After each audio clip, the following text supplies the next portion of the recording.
Hello everyone, I am सुगम। Welcome back. तो कैसे हो आप सब? आई होप आप सब अच्छे होंगे।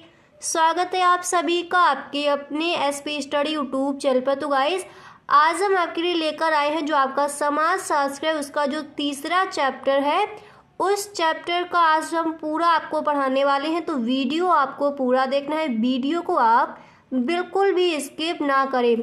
और ये जो आपका चैप्टर ये बहुत ही इम्पोर्टेंट है, तो इस चैप्टर को आप बिल्कुल ध्यान से पढ़िए। जितने भी इसके मैं आपको इम्पोर्टेंट क्वेश्चन बताऊं, वो सारे क्वेश्चन आपको जो आपने अपनी कॉपी बनाई है उसमें आपको ये सारे क्वेश्चन नोट कर लेने हैं, ठीक है। एक भी क्वेश्चन आपको छोड़ना नहीं है, ये सारे प्रश्न आपके इम्पोर्टेंट है। तो यहाँ पर देखिए, जो आपका पहला प्रश्न है वो मैंने यहाँ पर पहले देखिए आपको बताएंगे कि अतलग उत्तरीय प्रश्न आपको इस चैप्टर से कौन से तैयार करने हैं, फिर हम आपको बताएंगे कि लघु उत्तरीय प्रश्न कौन से तैयार करोगे। तो यहाँ पर देखिए, जो आपका पहला प्रश्न है वो दिया गया है कि जाति की विशेषताएं लिखिए।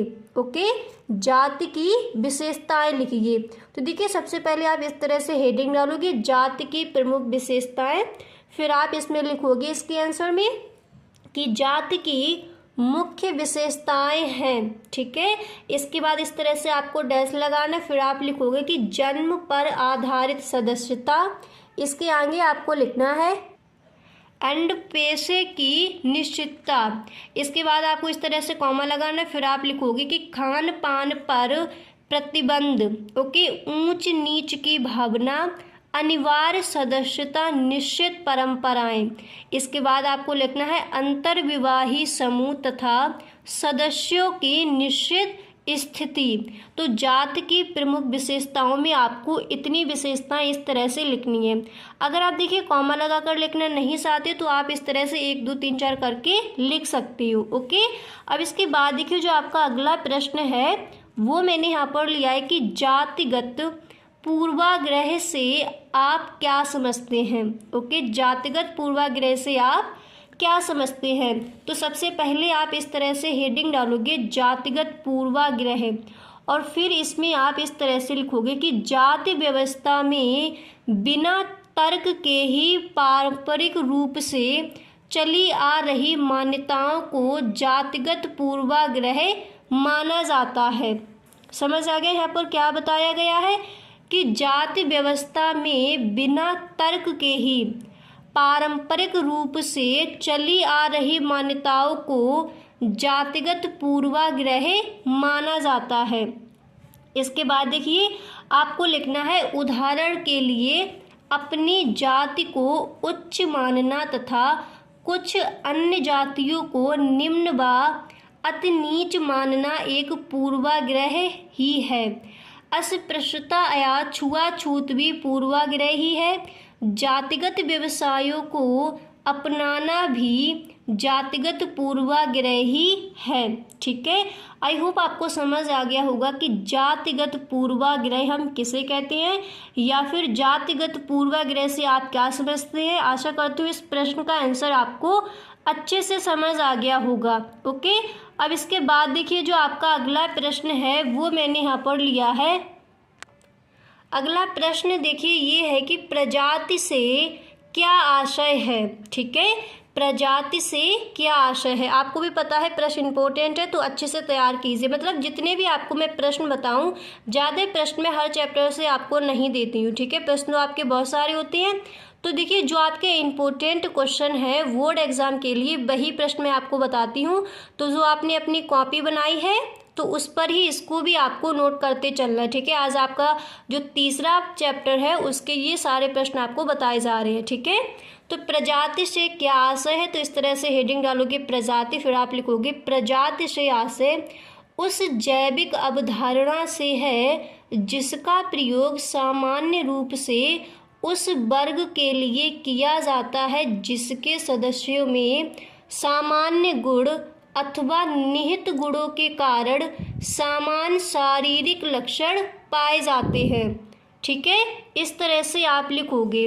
अब इसके बाद देखिए, इसके आगे आपको लिखना है इस प्रकार प्रजाति, ठीक है। फिर इसके आगे आप लिखोगे कि इस प्रकार प्रजाति पैतृकता द्वारा प्राप्त लक्षणों पर आधारित एक वर्गीकरण है, ओके, इस तरह से आपको उस प्रश्न का आंसर लिखना है। अब इसके बाद देखिए अतिलघु उत्तरीय प्रश्न में जो आपका नेक्स्ट प्रश्न है वो मैंने यहाँ पर लिया है। आपका नेक्स्ट प्रश्न यहाँ पर दिया गया है कि जाति व्यवस्था में होने वाले परिवर्तन के 4 मुख्य कारणों का उल्लेख कीजिए। ठीक है, जाति व्यवस्था में होने वाले परिवर्तन के 4 मुख्य कारणों का उल्लेख कीजिए। तो देखिए इस प्रश्न का आंसर आप इस तरह से लिखोगे। तो देखिए जाति व्यवस्था में होने वाले परिवर्तन के 4 मुख्य कारण हैं। कौन कौन से हैं? पहला यहाँ पर आपको देखिए दिया गया है कि वर्तमान आर्थिक परिवर्तन तथा औद्योगिकरण। ठीक है, ये आपको फर्स्ट में लिखना है। अब इसके बाद देखिए सेकंड आपको यहाँ पर लिखना है कि पाश्चात्य संस्कृति का प्रभाव। ये जाति व्यवस्था में होने वाले परिवर्तन के प्रमुख कारण बताए गए हैं। ठीक है, जो आपके मुख्य कारण हैं उनकी विवेचना यहाँ पर की गई है। नेक्स्ट आपको लिखना है नगरीकरण। इसके बाद आपको अगला लिखना है भारतीय संविधान की मान्यताएं। ये सारे आपके जाति व्यवस्था में होने वाले परिवर्तन के कारण दिए गए हैं। ओके, समझ आ गया इतना। अब देखिए इसके बाद जो आपका अगला प्रश्न है, प्रश्न ये वाला आप पढ़िए कि परिवार के मुख्य सामाजिक कार्य क्या है। परिवार के मुख्य सामाजिक कार्य क्या है। तो देखिए जब आप इस प्रश्न का आंसर लिखोगे तो इस तरह से आप हेडिंग डालोगे परिवार के मुख्य सामाजिक कार्य, और फिर आपको लिखना है कि परिवार के मुख्य सामाजिक कार्य है। इस तरह से आप डैश लगाओगे। फिर इसके आगे आपको लिखना है कि बालक का सामाजिकरण, सामाजिक विरासत का हस्तांतरण व प्रसार करना। ठीक है, इसके बाद आपको कॉमा लगाना है। फिर आप लिखोगे कि सदस्यों को सामाजिक स्थिति प्रदान करना। इसके बाद आपको लिखना है कि जीवन साथी के चुनाव में सहायता प्रदान करना तथा सामाजिक नियंत्रण को लागू करना। ठीक है, तो इस तरह से आपको लिखना है। अब इसके बाद देखिए ये आपके हो गए अतिलघु उत्तरीय प्रश्न। तो अतिलघु उत्तरीय प्रश्न आपको इतने तैयार कर लेने। ठीक है, अभी आप इतना तैयार करते चलिए। जब आपका बोर्ड एग्जाम पास आएगा तो उसके लिए भी आपके जितने भी इंपॉर्टेंट क्वेश्चन, मुझे लगेगा कि कोई और क्वेश्चन है जो आपका छूट गया है अभी, तो वो मैं आपको जब आपके इंपॉर्टेंट क्वेश्चन कराऊंगी तो उसमें वो सारे क्वेश्चन आपको बताए जाएंगे। ठीक है, और जो आपके मॉडल पेपर में सॉल्व कराऊंगी उसमें भी आपको वो प्रश्न मिल जाएंगे। तो अभी आप अपना इतना कवर करते चलिए। ठीक है, अब इसके बाद देखिए अब आपके आएंगे लघु उत्तरीय प्रश्न। तो अतिलघु उत्तरीय प्रश्न मैंने आपको बता दिए। अब देखिए आप लघु उत्तरीय प्रश्न आपको कौन कौन से तैयार करने हैं इस चैप्टर से। ठीक है, तो लघु उत्तरीय प्रश्न में जो आपका पहला प्रश्न है वो मैंने यहाँ पर लिया है कि परिवार से आप क्या समझते हैं। ओके, प्रश्न क्या है, परिवार से आप क्या समझते हैं। तो देखिए इसका आंसर आप किस तरह से दोगे कि परिवार समाज की वह केंद्रीय इकाई है। ठीक है, परिवार समाज की वह केंद्रीय इकाई है जिसमें माता पिता भाई बहन। ओके, माता पिता भाई बहन। इसके बाद आपको लिखना है चाचा चाची। ओके, चाचा चाची, भतीजे भतीजी, पुत्र पुत्री आदि सदस्य सम्मिलित होते हैं। ओके, इस तरह से आप लिखोगे। फिर देखिए इसके आगे आपको लिखना है और जो पारस्परिक स्नेह तथा उत्तरदायित्व की भावना से परिपूर्ण होते हैं, परंतु परिवार का यह रूप पारंपरिक भारतीय समाज के संयुक्त परिवार का है। ओके, पाश्चात्य देशों में परिवार का तात्पर्य समाज की उस इकाई से लगाया जाता है जिसमें माता पिता और उनके अविवाहित बच्चे की सम्मिलित होते हैं। ठीक है, अविवाहित बच्चे ही सम्मिलित होते हैं। अब इसके बाद देखिए इसके आगे आप लिखोगे कि बच्चे ही सम्मिलित होते हैं इलियट एवं मैरिल के अनुसार। अब इसको देखिए यहाँ पर मैंने इस तरह से लिख दिया है, पर आप क्या करोगे, इसको आप ब्लैक पेन से लिखोगे। लाइन यहाँ से आप छोड़ दोगे, यहाँ पर आप लिखोगे कि इलियट एवं मैरिल के अनुसार। ये आपको ब्लैक पेन से लिखना है। इसके बाद कॉमा और इन्वर्टेड कॉमा आपको बिगिन करना है। फिर आप लिखोगे परिवार को पति पत्नी तथा बच्चों की एक जैविक सामाजिक इकाई के रूप में परिभाषित किया जा सकता है। ठीक है, इस तरह से आप इस प्रश्न का आंसर लिखोगे। समझ आ गया इतना। अब इसके बाद यहाँ पर देखिए जो आपका नेक्स्ट प्रश्न है वो मैंने यहाँ पर लिया है। आपका नेक्स्ट प्रश्न यहाँ दिया गया है कि सामाजिक संरचना में होने वाले परिवर्तन पारिवारिक संरचना में किस प्रकार परिवर्तन ला सकते हैं। सामाजिक संरचना में होने वाले परिवर्तन पारिवारिक संरचना में किस प्रकार परिवर्तन ला सकते हैं। तो प्रश्न का आंसर आप इस तरह से लिखोगे कि सामाजिक संरचना में होने वाले परिवर्तन पारिवारिक संरचना पर गहरा प्रभाव डालते हैं। ठीक है, गहरा प्रभाव डालते हैं। ऐसा माना जाता है कि परिवार की आंतरिक संरचना समाज की अन्य संरचनाओं जैसे राजनीतिक, आर्थिक, सांस्कृतिक आदि से जुड़ी होती है। ठीक है, इसे अनेक उदाहरणों द्वारा स्पष्ट किया जा सकता है।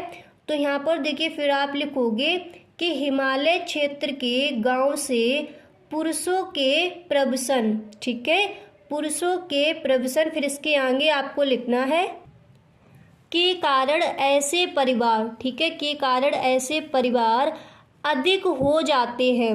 इसके आगे आपको लिखना है कि जिनकी मुखिया स्त्रियां होती हैं। इसी भांति भारत के आधुनिकतम सॉफ्टवेयर उद्योग में कार्यरत युवा माता पिता अपने बच्चों की देखभाल हेतु दादा दादी या नाना नानी की सहायता लेते हैं, जिससे इन परिवारों की संरचना बदल जाती है। इसके बाद आपको लिखना है कि वास्तव में। ठीक है, इसके आगे आप लिखोगे कि वास्तव में परिवार एवं समाज में घनिष्ठ संबंध है, अतः समाज की संरचना में होने वाले सभी परिवर्तन किसी न किसी रूप में पारिवारिक संरचना को अवश्य प्रभावित करते हैं। ठीक है, तो इस प्रश्न का आंसर आपको इस तरह से लिखना है। इतना क्लियर हो गया। अब इसके बाद देखिए जो आपका नेक्स्ट प्रश्न है वो आपको ये तैयार कर लेना है कि वे कौन से नियम हैं जिनका पालन करने के लिए जाति व्यवस्था बाध्य करती है, कुछ के बारे में बताइए। ठीक है, ये भी आपका लघु उत्तरीय प्रश्न ही है। तो देखिए इस प्रश्न का आंसर आपको इस तरह से देना है कि जाति एक अत्यंत कठोर व्यवस्था मानी जाती है, इसलिए इसे सामाजिक संस्करण का बंद स्वरूप माना गया है। जाति की सदस्यता जन्म से प्राप्त होती है। ठीक है, इतना लिखने के बाद फिर आप लिखोगे तथा यह कभी भी चयन का विषय नहीं होती।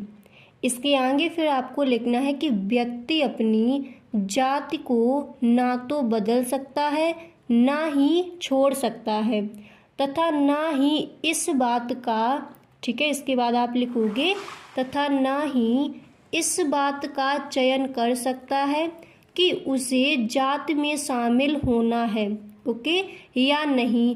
जाति व्यवस्था अनेक नियमों का पालन करने के लिए अपने सदस्यों को बाध्य करती है। आई होप आपको इस प्रश्न का आंसर अच्छे से समझ आ रहा होगा। तो समासार देखिए, आपको इसकी ज़्यादा टेंशन नहीं लेनी है। आप 1 से 2 बार प्रश्नों को पढ़िए, वीडियो देखिए, उसके बाद अपना लिखिए और उसके बाद आपको 1 या फिर 2 बार ही पढ़ना होगा। अच्छे से आपको एकदम से जो आपके ये क्वेश्चन है अच्छे से आपको याद हो जाएंगे। ठीक है, और जो भी मैंने आपको जो टाइम टेबल दिया था उसी टाइम टेबल से आपको अपनी तैयारी करनी है। ठीक है, तो बाध्य करती है सबसे कठोर नियम अंतरजातीय विवाह का निषेध रहा है, अर्थात प्रत्येक जाति अपने सदस्य को अपनी ही जाति में विवाह करने की अनुमति प्रदान करती है। ओके, यहाँ तक समझ आ गया। अब देखिए इसके बाद आप लिखोगे कि इसी दृष्टि से जाति को सजातीय समूह भी कहा जाता है। ठीक है, इसी दृष्टि से जाति को सजातीय समूह भी कहा जाता है। दूसरे नियम खान पान से संबंधित है। हम किस जाति के व्यक्ति के साथ किस प्रकार का खाना खा सकते हैं और किस प्रकार का नहीं, यह सब परंपरागत रूप से निर्धारित होता है। तो जो आपका ये वाला जो आपका प्रश्न यहाँ पर दिया गया था कि वे कौन से नियम हैं जिनका पालन करने के लिए जाति व्यवस्था बाध्य करती है, कुछ के बारे में बताइए।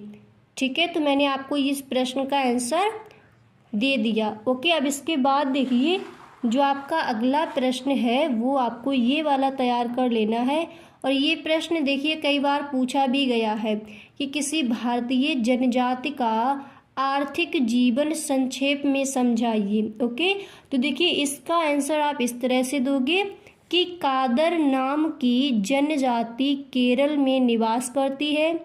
केरल की पर्वतमालाएं इसका निवास स्थान है। इसके आगे आपको लिखना है कि इस जनजाति के मनुष्य खेती नहीं करते वरन जंगल में घूमकर फल आदि एकत्र करके अपनी हृदय शांत करते हैं। स्त्री और पुरुष के मध्य किसी प्रकार का श्रम विभाजन नहीं है। ओके, इसके आगे आप लिखोगे इतना अवश्य है कि स्त्रियां सरल शारीरिक कार्य और पुरुष कठिन एवं कठोर कार्य करते हैं। ओके, इस तरह से आपको ये लिखना होगा। फिर देखिए इसके आगे आप लिखोगे, उतना आपको समझ आ गया। फिर उसी आंसर में उसके आगे आपको लिखना है कि आंधी तूफान हवा पानी आदि से रक्षा के लिए बांस की झोपड़ियां बनाकर उसमें जीवन व्यतीत करते हैं। बांस के बने हुए हथियारों तीर धनुष और कुदाल से ये अपना शिकार करते हैं। इन मनुष्यों को लंगूर का शिकार अधिक प्रिय है। ठीक है, इसके बाद आप लिखोगे कि बकरी और मुर्गी इन मनुष्यों के पालतू पशु पक्षी हैं। पुरुष बांस की सुंदर कंघियां बनाते हैं। तो इस तरह से आपको इस प्रश्न का आंसर लिखना है। अब यहाँ पर देखिए लघुत्तरीय प्रश्न में मैंने आपको इतने प्रश्न बता दिए। इसके अलावा यहाँ पर देखिए आपको एक प्रश्न और तैयार कर लेना है, वो मैं आपको बता दे रही हूँ, उसको भी आप लिख लीजिए। उसका आंसर आप देख लेना। अगर आपको आंसर उसका ना मिले तो फिर आप हमें कमेंट बॉक्स में बताएं, उसका आंसर भी हम आपको बता देंगे। तो प्रश्न आपका है कि आज जनजातीय पहचानों के लिए जो दावा किया जा रहा है उसके पीछे क्या कारण है। तो इस चैप्टर से जो आपका ये वाला प्रश्न है वो भी आपको तैयार कर लेना है। दोबारा से देख लीजिए कि आज जनजातीय पहचानों के लिए जो दावा किया जा रहा है उसके पीछे क्या कारण है। समझ आ गया? तो इस प्रश्न को भी आपको अच्छे से इस बार के बोर्ड एग्जाम के लिए तैयार कर लेना है। ओके, तो गाइस आज के लिए बस इतना ही। मिलते हैं नेक्स्ट वीडियो में। आई होप आपको वीडियो पसंद आया होगा। गाइस अगर आपको ये वीडियो अच्छा लगा है तो इस वीडियो को एक लाइक ज़रूर कर दें। Okay, thank you.